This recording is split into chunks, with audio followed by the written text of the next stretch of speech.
Dear student, हमारे Siddhanand learning channel में सभी विद्यार्थियों का पुनः स्वागत है। इस वीडियो में हम लोग बात करने वाले हैं कक्षा 12वीं यूपी बोर्ड का जो नागरिक शास्त्र का सिलेबस जारी किया गया है। आइए इस पूरे पैटर्न को देखते हैं। पूरा जो सिलेबस है, पाठ्यक्रम है 2024 और 25 सत्र एनसीईआरटी बेस्ड सिलेबस।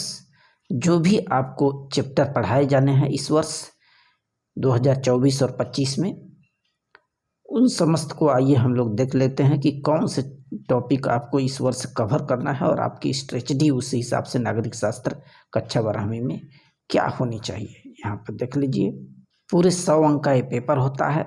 यहाँ पे देखिए दिया गया है जो खंड क है, इसमें समकालीन विश्व राजनीति और इकाई 1 है। अब इसमें इकाई 1 में जो चैप्टर कवर करना है, दो ध्रुवीयता का अंत, सत्ता का समकालीन केंद्र और समकालीन दक्षिण एशिया, और इकाई 2 में अंतर्राष्ट्रीय संगठन और समकालीन विश्व में सुरक्षा इकाई 3, पर्यावरण और प्राकृतिक संसाधन इकाई 3 से ही है, वैश्वीकरण इकाई 3 से ही है।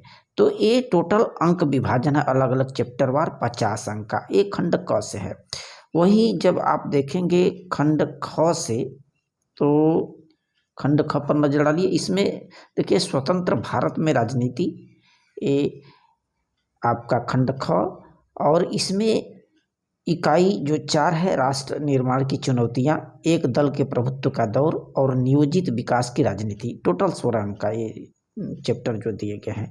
और इकाई 5 में भारत के विदेश संबंध, कांग्रेस प्रणाली, चुनौतियां और पुनर्स्थापन, ये 18 अंक के। लोकतंत्र व्यवस्था का संकट भी उसी में है। इकाई 6 में क्षेत्रीय आकांक्षाएं और भारतीय राजनीति एवं नए बदलाव। टोटल मिलाकर के 50 अंक के ए हैं और 50 अंक के ए ऊपर वाले हैं। कुल 100 अंक का आपका प्रश्न पत्र बनेगा। तो 2025 का जो पेपर होगा आपका यूपी बोर्ड का, उसमें बहुविकल्पी प्रश्न कुल 10 पूछे जाएंगे। एक एक अंक का 10 अंक का होगा। अति लघुत्तरी 10 अंक पूछे जाएंगे, 20 अंक का होगा। और लघुत्तरी 6 प्रश्न पूछे जाएंगे, ये 5-5 अंक का होगा, 30 अंक का दिए जाएंगे। और दीर्घ प्रश्न 4 पूछा जाएगा, जो 6-6 अंक होंगे, 24 अंक का होगा। और दीर्घ लघुत्तरी था, ये दीर्घ उत्तरी है, 2 प्रश्न पूछे जाएंगे, 8 अंक का होगा, 16 अंक, कुल 100 मार्क का ये प्रश्न पत्र बनेगा आपका। तो ये नागरिक शास्त्र 2024 और 25 का ये सिलेबस है। यहाँ पर पूरा डिटेल में आपको दिया गया है कि कौन से टॉपिक का आपको कवर करना है। देखिए इकाई 1 से 2 ध्रुवीयता का अंत। अब 2 ध्रुवीयता का अंत, ये 20 अंक का माने प्रश्न पूछा जाएगा इसमें से।